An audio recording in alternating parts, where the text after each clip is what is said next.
Hello everybody, welcome to our channel. Today I'm gonna show you how to close tabs on your VIVO X300.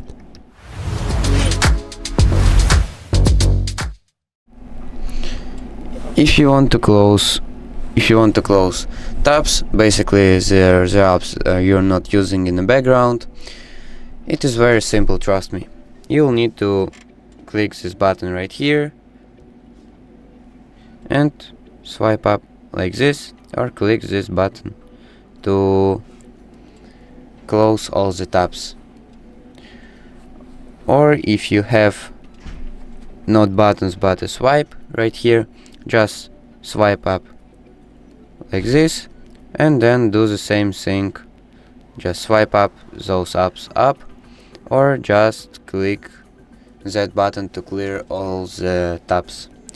So basically that's it. So thank you for watching and subscribe for more.